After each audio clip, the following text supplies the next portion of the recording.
তো বন্ধুরা দেখো আজকে কিন্তু অনেকটা মাছ আনা হয়েছে বাজারের থেকে। তো এই মাছটা 1.5 কেজি থেকে 2 কেজির কম হইতো না, অনেকটা বড় আসলো। তো মাছটি এখন আমি ধুইয়া রাখছি ভালো মধ্যে। তো এখানে দেখো মাছটির মধ্যে আমি লবণ হলুদ গায়ের মধ্যে মাখাই দিয়েছি। তো মাছটি এখন ভাজা করা হইব। তো বড় মাছ কিন্তু খাইতে অনেকটা মজা, ছোটো মাছ অতটা মজা না, বড় মাছটা বেশি মজা খাইতে। তো একদম ছোটো মাছটাও খাইতে মজা, মানে একটু বড় হইলে মানে মাছটা স্বাদটা একটু আলাদা হয়। তো এখানে দেখো মাছ ভাজা হয়ে গেছে।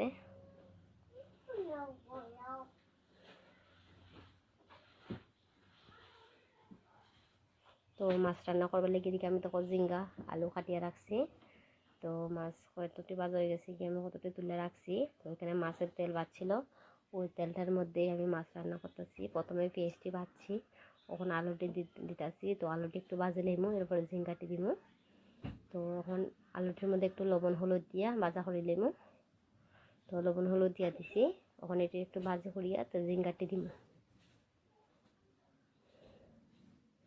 তো মাছ কিন্তু কোনো মশলা টশলা রান্না করলে ভালো লাগে খাইতে। তো ঝিঙ্গা দিয়ে আলু দিয়ে মাছ দিয়ে রান্না করলে এরকমই আমার খুবই মজা লাগে। তো ঝিঙ্গাটি এখন একটু বাজে করে লেমু, এরপর দিয়ে মরিচ আর জিরা দিয়া দিমু।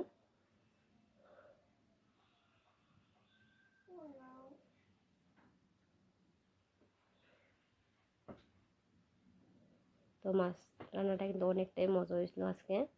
তো দেখো আমার মোটামুটি এটি বাজা হয়ে গেছে কি। তো এটি এখন একটু বাজিয়া মরিচ দিয়া দিমু এখন। তো মরিচ দিয়ে দিচ্ছি, তো একটু জিরা দিয়ে দিমু।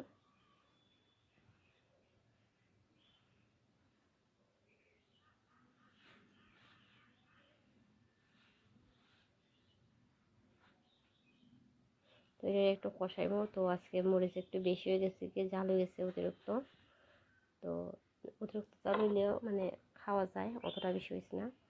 তো আমার মায়ে অত ঝাল খাইতে পারে না, এই কারণে ঝালটা বেশি হয়ে গেছে।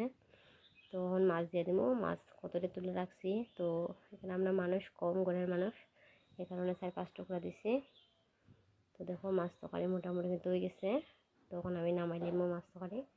তো মাছ তরকারিটা দেখো, দেখলেই বুঝতে পারো একটা মজা হয়েছে। তো বন্ধুরা আজকে অতটুকুই, সুস্থ থাকো, ভালো থাকো।